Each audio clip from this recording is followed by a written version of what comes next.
Detention, a dull but necessary form of punishment or an opportunity to restore relationships with pupils. Assistant Principal Marianne Stewart is responsible for behaviour at Bonus Pastor Catholic College in South East London. So you think 10 laps of the PE fields is that's the best one. So would that be good for me to do in English? If you didn't do your homework, I can send you for 10 laps of the PE field. Would that be effective? Well, let's get our PE kits on then. For me personally, I like to actually, the children call it a lecture, I like to talk to them about their work and try to find out why it is they're not doing their homework, why it is they're disrupting, and have an open dialogue, and sometimes we'll look at work together. I find it impossible actually to ignore a child if they're sat with me. Why do we need students to really learn from their mistakes? Why? What's the ultimate outcome? To learn a lesson. So you know not to do it again and again and again. You may have a child sitting there and they may do beautiful work in your detention, and then that would beg the question, well, why didn't you do it in the first place? It could be a new baby's been born, it could be the family have recently moved, could be a housing issue, space issue. So there could be family difficulties which is really good to bring to light. There is no point giving a child detention and they sit in the room for half an hour because you're not gaining anything, the student's not gaining anything. What we try and set statement into schools, you have a detention, it's a restorative detention. So it's a conversation. How did you get here? How are you going to get out of here? How are you going to make sure you don't get back in here again? It also gives you an opportunity, I think, to give valuable one-to-one time with pupils. Most pupils, however naughty they may have been in a class, on one-to-one, are absolutely fine.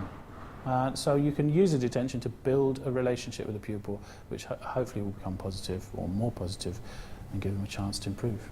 Some detentions you can, they tell you what you did wrong, so that is fair, but if they just tell you to sit in silence and then they tell you can go, it's not really fair because you don't know what you did wrong, and if you do it again then you get the same detention and you don't know why. Are detentions punishments?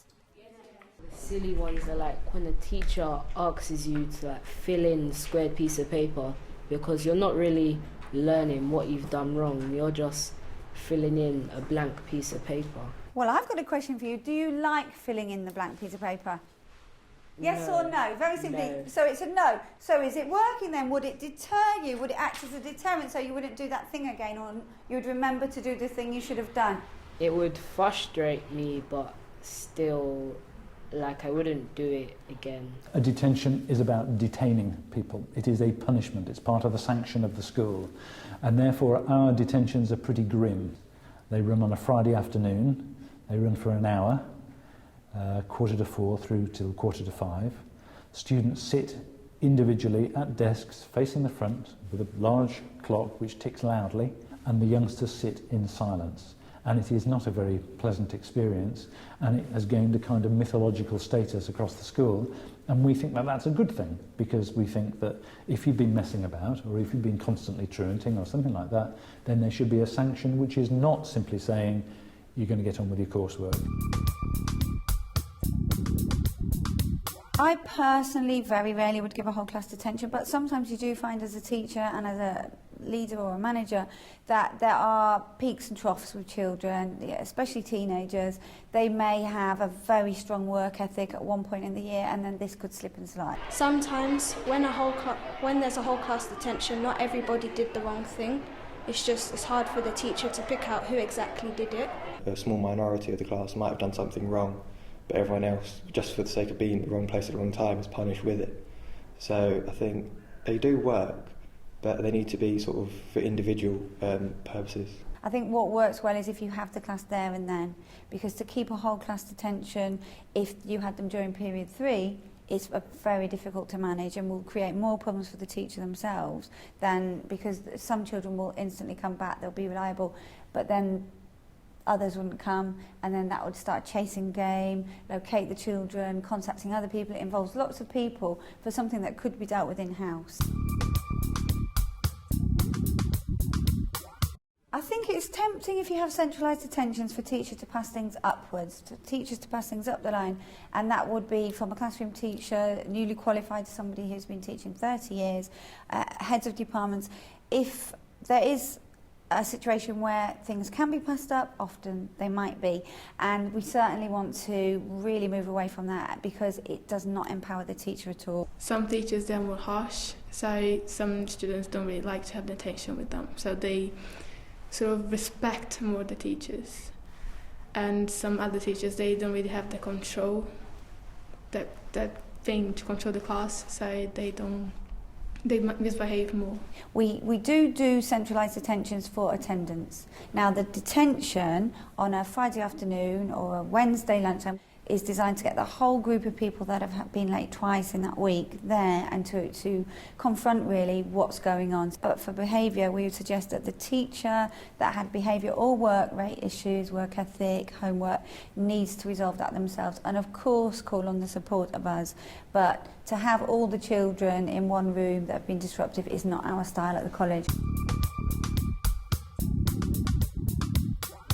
A detention now, for someone my age, we wouldn't take it very seriously. We wouldn't try to avoid it as much as we would back then because we were smaller and we didn't really understand. Do you think you'll still feel as uncomfortable when you're at the top of the tree in year 11? How about if I bring into it GCSEs and I say, for example, I'm very disappointed, think 5 years on, I'm very disappointed that you did not hand in your Charles Dickens coursework. Can you explain why you didn't do that? Did it feel comfortable? I have detentions with my students to go through exam papers. They're good detentions for the students. If the students arrive to the lesson and a vast majority or a large number have not completed their homework, a very easy thing to do is to put all the children who have not completed their homework towards the rear of the classroom and the ones who have submitted their homework to the front. Those people at the back have to then sit and write the homework because they're behind and that needs to be done. It's not just an add-on.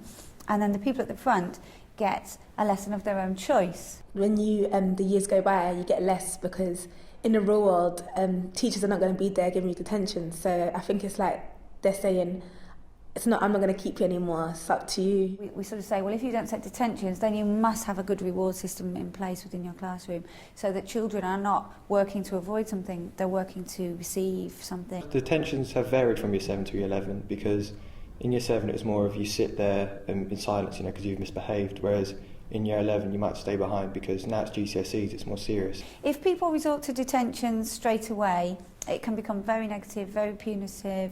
The relationship that one could have had with that class can be destroyed. To start with a new class from a very positive stance by expecting them to do well, praising them when they deliver the goods, sharing all the good practice, highlighting it, publicising it, giving treats in terms of learning. For example, would you like to work at my computer today? A younger child will love to sit at the teacher's desk and work. So from a positive perspective, if detentions are being avoided, you have to have a system of giving, I would say.